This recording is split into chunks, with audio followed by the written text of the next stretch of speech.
Welcome to Focus Washington. I'm Chuck Conconi. My guest today is Bill Press, who has invited us into his studios. Bill, thank you for being here today. Chuck, good to see you. Welcome.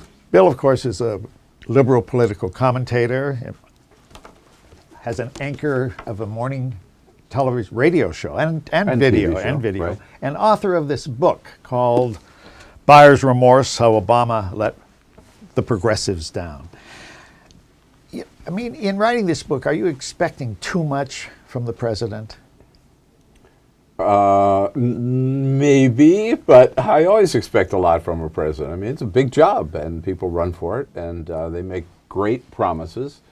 I'm willing to give him a little slack, I think, but even with that, Obama, to me, fell short of my expectations for the president I thought was going to be the first really progressive president in our lifetime. But wouldn't it have been impossible for him? Look what's happening on the Supreme Court nomination, and you're a person who comes out of Democratic Party politics. You were former chairman of the Democratic Party in California. I mean, and then in your book, you specifically criticized him about the Affordable Care Act. You wanted to be a single payer plan. But is there any way he could have gotten that with this particular Congress? Look, there are all kinds of, first of all, I think I'm very fair in the book in that I give President Obama, and I'm a supporter of President Obama, I give him credit for all the good things that he's done, and he's done a lot of them. You know, he brought back this economy from the brink of ruin. He saved the American auto industry. He made this Iran nuclear deal, Iran agreeing not to pursue a nuclear weapon for 15 years, which I think is huge, extremely significant. He's reopened relations with Cuba, which is so exciting and so long overdue. So I give him credit for all of those good things, but in many ways, he, I believe, disappointed us progressives and didn't really use all the powers of his presidency to get as much done as he could. There will be as many guns in the streets of this country when he leaves office as there were when he took office. Income inequality between the 1% and the 99% of Americans is worse than it was when President Obama leaves office than when he came into office. So there are more drones flying around this world, I mean killer drones, yes, run by the United States government than there were under George W. Bush. President Obama has deported more people out of this country to South America than George W. Bush did. So there are things where he has let us down. On the Affordable Care Act, I'm a single-payer person, okay? Mm-hmm. Now, maybe we couldn't have gotten single-payer, but you certainly can't get it when you take it off the table from the beginning. President Obama said, it's not even under consideration. We won't even try to get a vote. Mistake number one, I believe. So then he said, we'll have a public plan option instead, which will give people the option.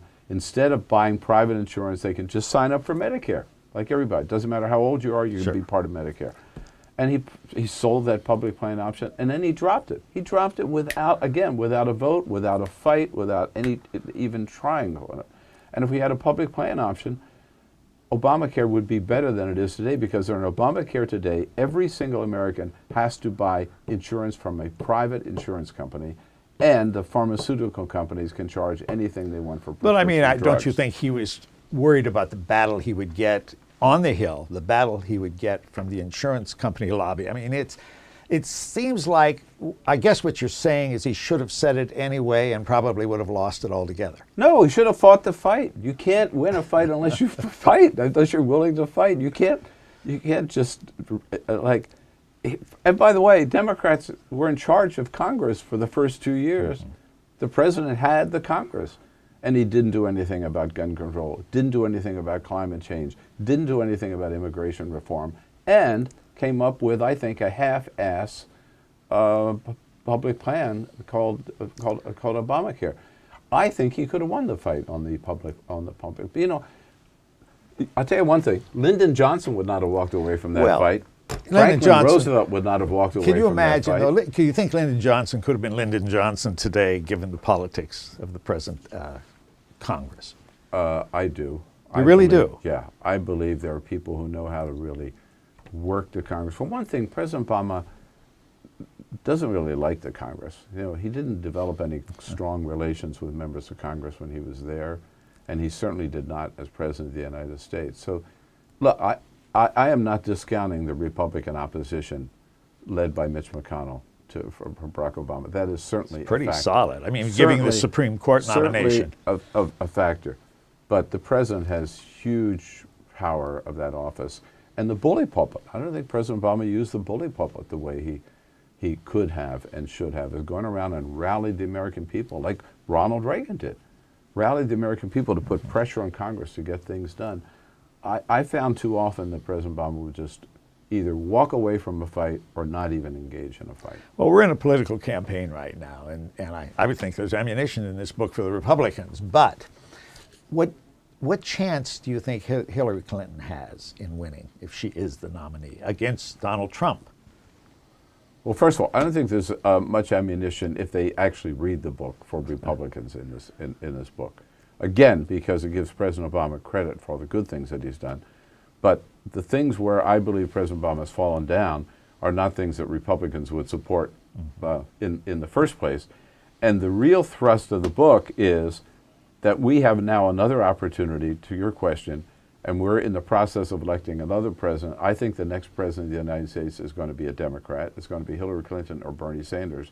And so one of the main points I make in this book is, looking forward, let's not get fooled again. Let's not, like, by the way, we did under Bill Clinton, and I think to a certain extent we've been under Barack Obama. Let's make sure the next president, damn it, really sticks to the progressive agenda and gets it done and doesn't walk away from it. To your question about, I think Hillary Clinton has a good chance of being the next president of the United States, but the Democratic primary is not over yet. I still think there's a chance that Bernie Sanders could prevail. We are about halfway through the number of states that have to vote and halfway through the number of delegates to be chosen. In 2008, the Democratic primary went on until June 3rd, 2008. That's when Barack Obama got enough delegates to get the nomination, and it wasn't until that point that Hillary Clinton suspended her campaign. One of the big issues that's going to take place in this campaign, I don't think there's any question about it, is the bombing in Paris, because the Republicans are already using that and saying it's Obama's fault, and they're going to make that an issue that they would be better in the presidency. Will that have a major effect, you think? I think that the bombing in Paris, the bombing in Brussels, sadly, the latest, the whole movement, it seems, migration of the center of terrorism from the Middle East to Western Europe, and now so much closer to the United States, that whole national security issue is going to be a big issue in this campaign. And Republicans are going to try to Will that be an effective issue, though, for them? I think it'll be a big issue, but I don't think the Republicans have any clear answers on it. I think that what we've seen so far, Donald Trump says, well, the answer is we need to do more torture. Well, who would they have tortured to prevent the terrorist attack in Brussels? I mean, it doesn't make any sense. He says we need to do worse than waterboarding. Ted Cruz says we need to send police patrols into every Muslim neighborhood in the United States of America, as if every Muslim is automatically a terrorist. So I don't think any of them have any answers, and but I do think it's going to be a strong issue, and Hillary or Bernie is going to have to make the case. Because Americans are afraid. Yeah, that they're going to have to be tough. They're afraid, but they're not willing, I believe, to surrender all of their privacy or to turn this country into a police state in order to deal with terrorism. There's a balance, I believe, that's necessary that you do find among the Democratic candidates, you will not find among the Republicans. One quick last question. Do you think the Democrats can win the Senate and have inroads in the House? Depends on who the Republican nominee is, but I would say that if Donald Trump is the Republican nominee, Democrats are going to win the White House, the Senate, and the House. I think it's going to be that much of a rout. And if Ted Cruz is the nominee, maybe the same, but certainly Democrats will win the White House and the Senate. And one of the it's not just that they're bad candidates with bad policies and bad ideas, but on top of that is this crazy fight over the Supreme Court, which is going to be, I think, a telling issue in this campaign, that the Republicans are saying, we refuse to do our job. For this entire year, we are not going to do what the Constitution requires. I want to see them go out, particularly these Republicans, and there are 7 or 8 of them, I think, who are up for re-election. Senators, yes. Senators, I'm sorry.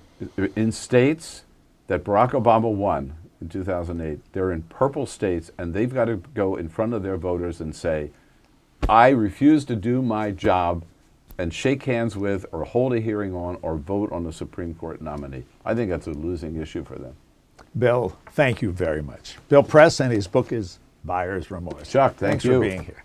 I'm Chuck Conconi, and this has been Focus Washington.